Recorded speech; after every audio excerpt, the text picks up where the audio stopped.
नमस्कार, स्वागत है आप सभी का अपने YouTube चैनल साइंस विद ज्ञान सागर में। आज हम लोग देखेंगे क्लास 10th का जीव विज्ञान चैप्टर नंबर फर्स्ट, जिस चैप्टर का नाम है जैव प्रक्रम एवं पोषण। इसमें हम लोग आज से पहले 2 लेक्चर देख लिए हैं। आज हम लोग देखेंगे लेक्चर नंबर 3। इसमें आज हम लोग देखेंगे कि आखिर प्रकाश संश्लेषण क्या होता है, पेड़ पौधे को प्रकाश संश्लेषण के लिए कौन कौन चीजों की आवश्यकता पड़ता है। देखिए, सबसे पहले देखेंगे प्रकाश संश्लेषण क्या है। देखिए, कह रहा है कि जिस प्रक्रिया के द्वारा पौधे अपना भोजन तैयार करते हैं उस मूलभूत प्रक्रिया को प्रकाश संश्लेषण कहते हैं। देखिए, कहने का मतलब क्या है कि कोई भी हरा पेड़ पौधा जो होता है उसको प्रकाश संश्लेषण यानी कि अपना भोजन तैयार करने के लिए कुछ चीजों की जरूरत पड़ता है। जो हरे पेड़ पौधे होते हैं उसको कौन कौन चीजों की जरूरत पड़ता है, जैसे में देखिए, जैसे में क्या चाहिए उसको, सूर्य की प्रकाश, सूर्य प्रकाश। दूसरा क्या चाहिए, क्लोरोफिल। तीसरा, इस पेड़ पौधे को जीवित रहने के लिए जल चाहिए। चौथा क्या चाहिए, कार्बन डाइऑक्साइड, कार्बन डाइऑक्साइड। अब देखिए,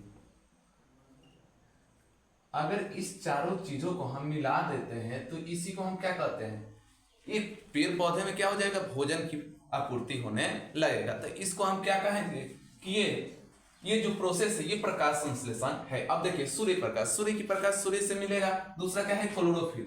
जो हरे पेड़ पौधे की जो पत्तियां होता है उसमें क्लोरोफिल उपस्थित रहता है। जल कहां से मिलेगा, जल पेड़ पौधे को कहां से मिलेगा, मिट्टी के अंदर से आसानी से चला जाएगा। हो गया। इसके बाद क्या है, कार्बन डाइऑक्साइड। कार्बन डाइऑक्साइड जो होता है इसको आप खनिज पदार्थ भी बोल सकते हैं। जो खनिज पदार्थ होता है ये भी पेड़ पौधे को नीचे से मिलता है। जैसे मान के चलिए ये एक पेड़ है, यहाँ से क्या हुआ, कोई पत्तियां गिरा, ये कहाँ गिरा, भूमि पर। ये कुछ समय बाद सड़ जाते हैं और ये फिर भूमि के नीचे आ जाते हैं और पोषक तत्व के रूप में ये फिर ऊपर चले जाते हैं, जिससे क्या होता है, पेड़ पौधे अपना भोजन करते हैं। तो ये 4 चीजों की जरूरत होता है, किसमें, प्रकाश संश्लेषण की प्रोसेस में। यही जब चारों चीजों को किसी पेड़ पौधे में मिलने लगता है तो उस प्रोसेस को हम प्रकाश संश्लेषण कहते हैं। देखिए, इसका सूत्र क्या होगा, देखिए CO2 यानी कि कार्बन डाइऑक्साइड पेड़ पौधे में उपस्थित था और हाइड्रोजन भी क्या था, H2O। जल भी क्या था,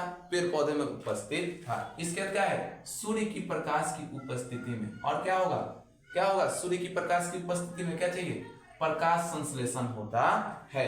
तब क्या बनता है, C6H12O6 यानी कि ग्लूकोज का उत्पत्ति होता है, जिसका क्या करता है, जिसको ग्रहण पेड़ पौधे करते हैं। और इससे और क्या निकलता है जी, ऑक्सीजन निकलता है। और यही ऑक्सीजन का निष्कासन होता है जो हमारे वायुमंडल में जाता है, जिसको हम लोग ग्रहण करते हैं और जल की उत्पत्ति होता है। और देखिए नीचे कह रहा है कि प्रकाश संश्लेषण प्रक्रिया के लिए आवश्यक पदार्थ। जो प्रकाश संश्लेषण होता है इसके लिए क्लोरोफिल की जरूरत पड़ता है, कार्बन डाइऑक्साइड की जरूरत पड़ता है, जल की जरूरत पड़ता है और सूर्य की प्रकाश की जरूरत पड़ता है। चलिए मिलते हैं हम नेक्स्ट लेक्चर में। अभी के लिए थैंक यू, धन्यवाद।